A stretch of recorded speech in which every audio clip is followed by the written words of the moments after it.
Our next speaker, quite often when I'm at events like this, and I'll be introduced as Bill Norton from Tea Party Patriots, whatever, and so people come up to me and say, "Oh, Bill, I love to hear your legislative updates and things on the conference call every week with Tea Party Patriots," and I have to correct them. That's a different bill. So there's a couple bills there at Tea Party Patriots, and this is Bill Pascoe, who is the one that does the legislative updates for Tea Party Patriots. And he is basically one of our key political and legislative consultants. He does a fantastic job. One of the reasons why he does that is because Bill was born in D.C. Now, I told him just a minute ago that gives me a lower opinion of him, but he's actually born and bred right there, and so as a result, the Washington Post was his hometown newspaper. So he is a political junkie. He knows Washington politics inside and out, and so he's been invaluable to Tea Party Patriots as our legislative consultant. So with that, let's welcome Bill Pascoe.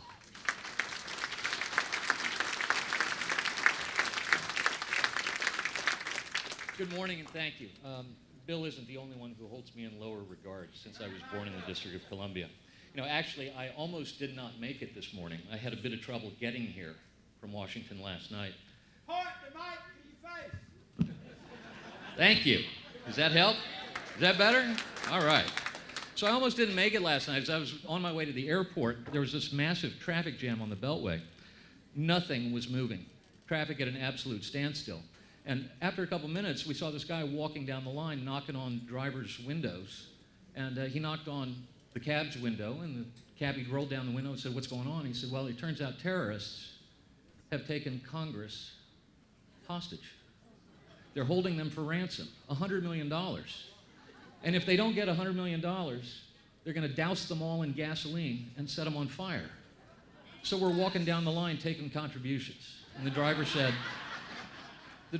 "So what's the average contribution?" And the guy said, "Roughly a gallon."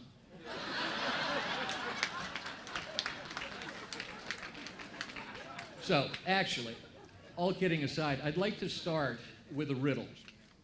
What's the difference between a Christian, a Marxist, and a journalist? The answer is that a Christian is someone who asks us to believe that which we cannot see. A Marxist is someone who asks us to believe, a Marxist is someone who asks us not to believe that which we see all too clearly. And a journalist is someone who allows us to see that which he wishes us to believe.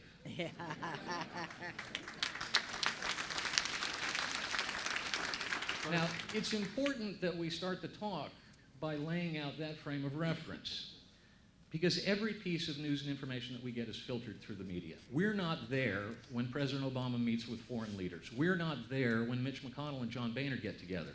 We're not there when our esteemed Secretary of State moves in to hug a French president. Every piece of information we get is filtered through the media, and that means we have to rely on the media. And that's where we run into the trouble. Because we can't, because we know they're slanted, we know they're biased. And the bias shows up not just in the way they cover stories, but in the stories that they decide to cover. And consequently, a number of myths have developed over the years. These myths affect the way we perceive the political world. They affect the way we perceive who are our friends and who are not. They affect the way we perceive the limits of what we can achieve and what we can't. Every Sunday evening, as Bill mentioned, I get on the phone with hundreds of local Tea Party coordinators around the country. And in 10 minutes, I try to give them a brief update on what's going on in Washington, what just happened and what's about to happen. And afterwards, I take questions. Sometimes the questions last 15 minutes, sometimes the questions last an hour and 15 minutes. And if there's one sense, one emotion that I get underlying all these questions more than anything else, it's this: it's frustration. Sometimes it's disappointment, sometimes it's anger, sometimes it's melancholy, but it's always frustration. And the frustration is almost always centered on a variation of one question. Bill, why are the Republicans doing this? Sometimes it's framed in the negative. Sometimes it's, Bill, why aren't the Republicans doing that? But always it's about the Republicans. I never get questions about the Democrats. Nobody ever asks, why is the president doing that? Why is Harry Reid doing that? Why is Nancy Pelosi doing that? And I can only assume that's because Democrats act in such predictably nutty ways that it's easy to understand them. If they like something, they'll subsidize it. If they don't like something, they'll tax it. And if they really don't like something, they'll create a new regulatory agency to smother it in red tape. But Republicans cause frustration. And they cause frustration because these myths that we're talking about, that we've grown up with, have affected our perception so much that what should be perfectly understandable behavior becomes inscrutable. So today I want to deal with just two of these myths, so you'll be better able to understand how things work in Washington. Because once you understand, your frustration level will go down and your effectiveness as an activist will go up. So, myth number one.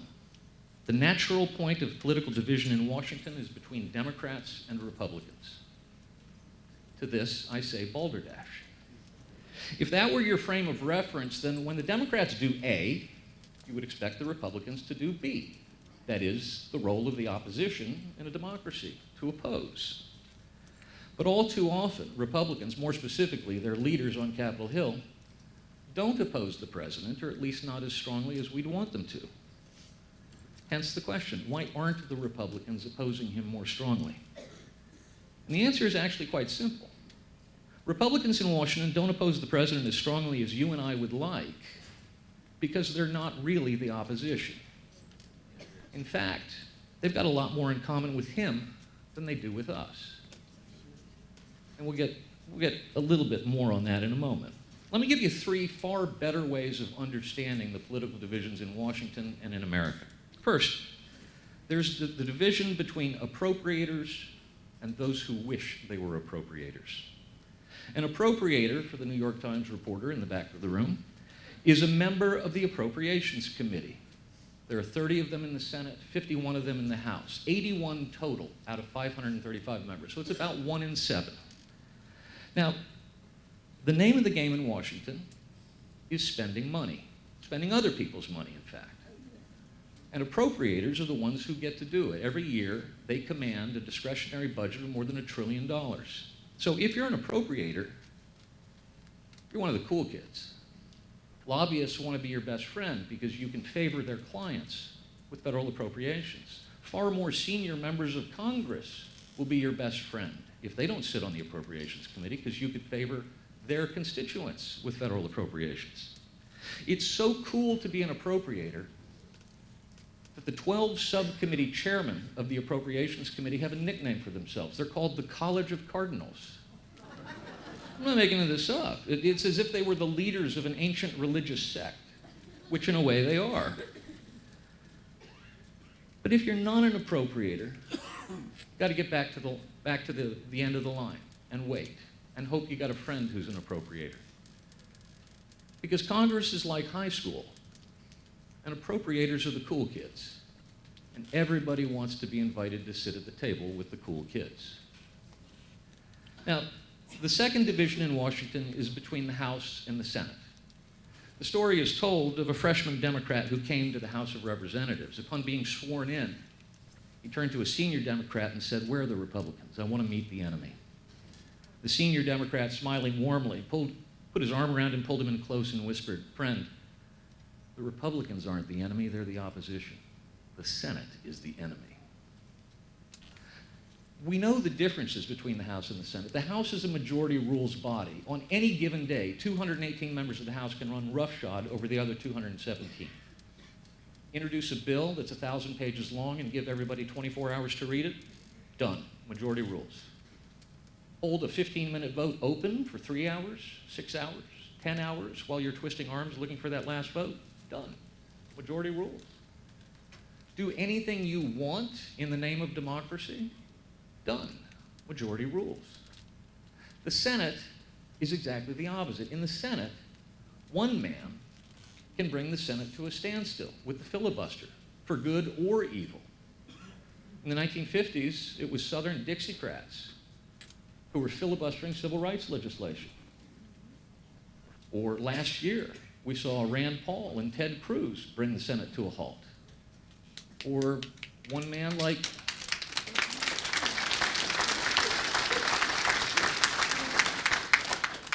one man like Harry Reid, who shut down the Senate single-handedly for 4 years, and he didn't even need the filibuster. Consequently, legislation moves through the House quickly and it moves through the Senate slowly. And that's when both bodies are controlled by the same party. For the last 4 years, we've seen a House and Senate controlled by different parties, and we've seen how that movie plays out. It's kind of ugly. Now, the third and far most important division that you need to understand isn't a division in Washington, it's a division about Washington. In fact, it's the division between the governed and those who govern us.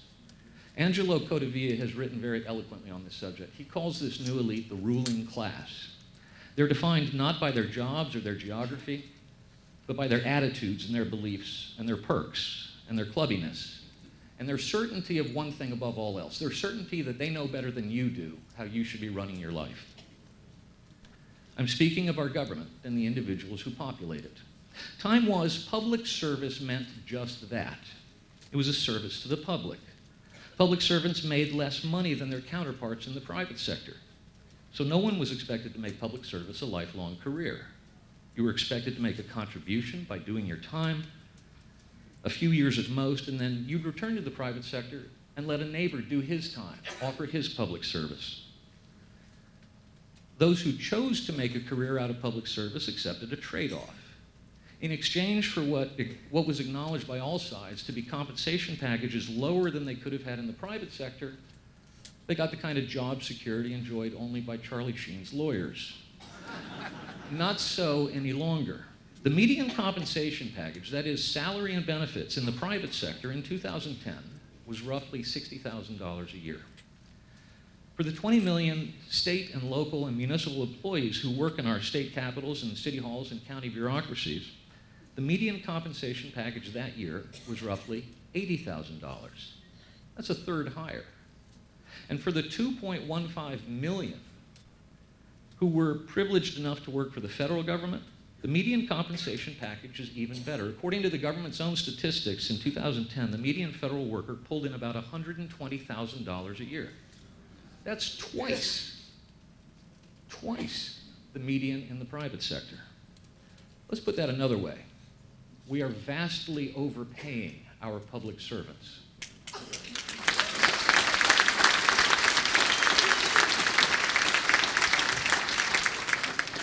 At $20,000 a year in overpayment for each of the 20 million employees at the state, county, and municipal level, that's $400 billion a year in taxpayer money being used to overpay civil servants. At $60,000 per employee times 2.15 million federal employees, at the federal level, it's $129 billion a year in overpayments. Did somebody say they were looking for a place to cut spending? But bureaucrats with fancy compensation packages are only the tip of the iceberg. Our federal elected officials, we call them members of Congress, have set themselves up with a pretty sweet deal too. Every member begins his re-election campaign with a $2.5 million gift from the taxpayers. It comes in the form of an office expense allowance. Because everybody who works for a member of Congress, whether they do constituent service or legislative work, or whether they're responsible for talking to the press, they all know that their real job is to make sure the boss gets reelected. Now, because their first name is congressman or senator, they get to raise money from people they regulate. That's access to funds that their challengers don't enjoy. Because their first name is congressman or senator, they get to raise their name ID just by holding a press conference. Access to the media their challengers don't enjoy. They get to mail for free. Last September, my congressman sent me a glossy 8-page, 11 by 17 campaign brochure disguised as constituent mail. And I got to pay for the privilege of having him mail that to me. And then there's the gerrymander, which does more to subvert the notion of representative democracy than any other thing I can think of. No longer do voters choose their representatives. Now representatives are choosing their voters. This, more than anything else, flies in the face of what the founders envisioned for our nation. Members of the House of Representatives were deliberately given just a 2-year term, so they'd never be more than 24 months away from re-election, so they could be tossed out on their butts if they got out of line. But with taxpayer-funded office staffs and the frank and the access to campaign contributions and the access to earned media and the gerrymander, the House of Representatives has become a lifetime tenure, basically.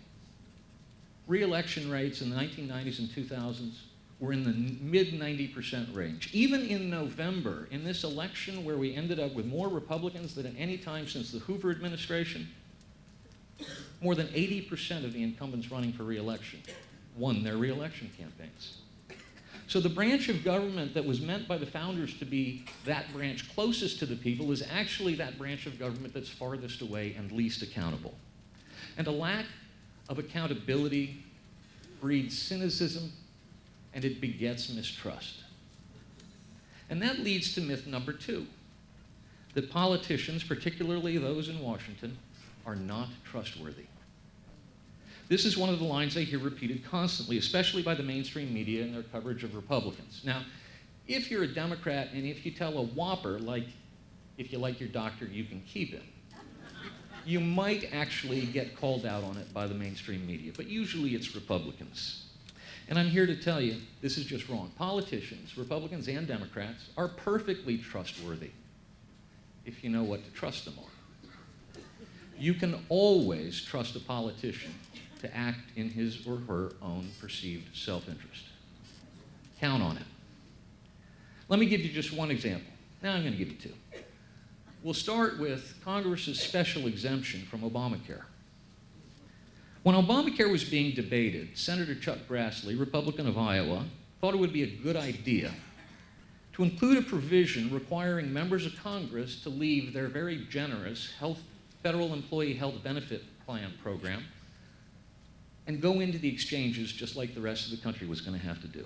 Democrats couldn't very well say, heck no, that's a terrible idea. So this became part of the law.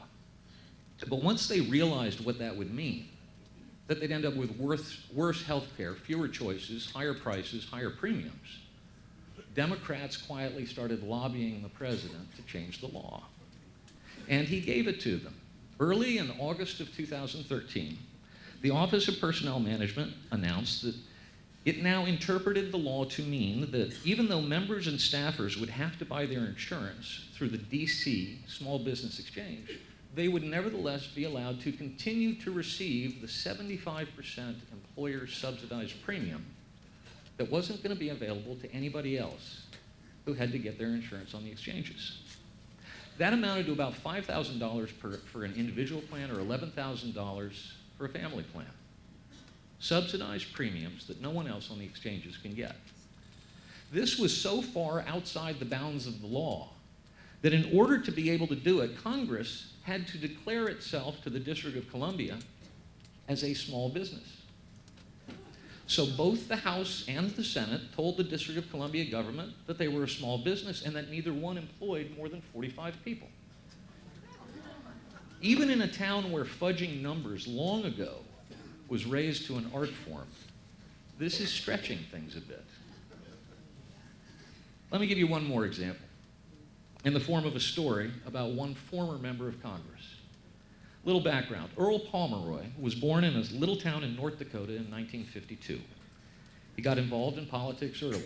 While he was in college, he became the campaign driver for a congressional candidate.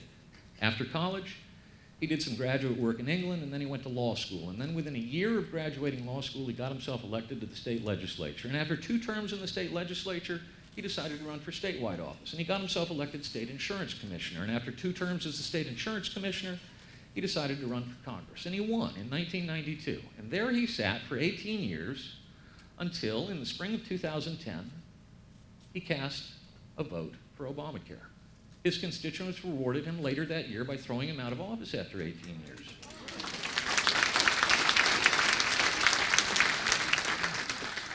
But it turned out that vote was not actually a career-ending vote.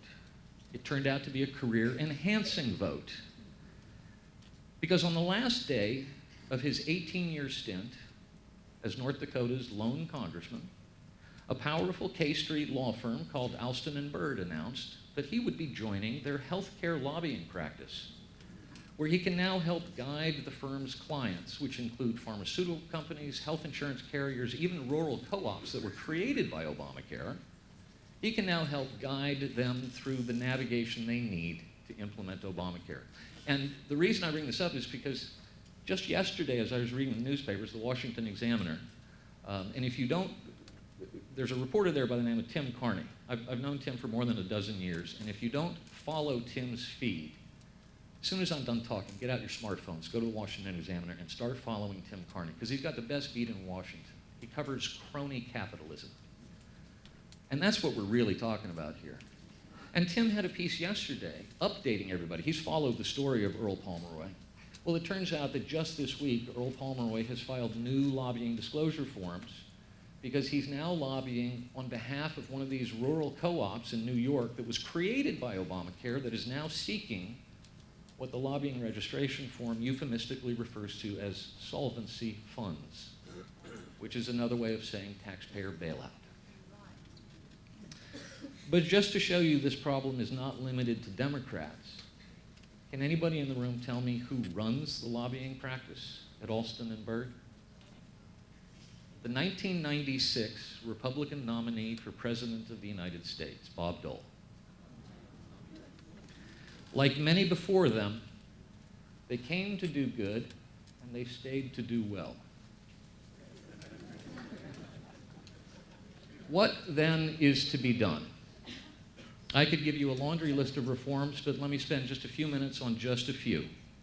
First, get rid of Congress's special exemption from Obamacare.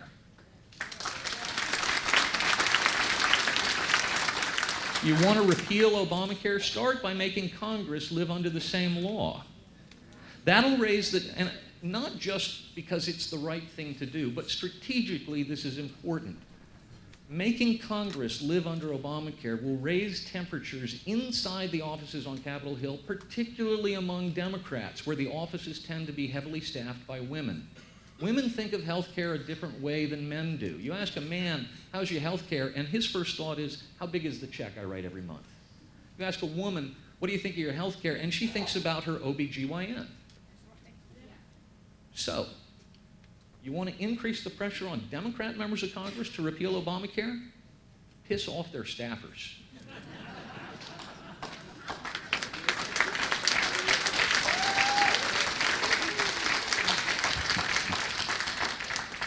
Senator David Vitter of Louisiana and Congressman Ron DeSantis of Florida have both introduced bills in the Senate and in the House that would repeal the OPM interpretation.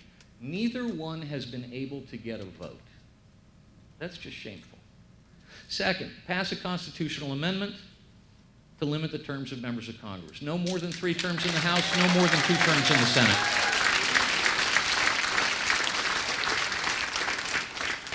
Third, impose a lifetime ban on lobbying for former members of Congress.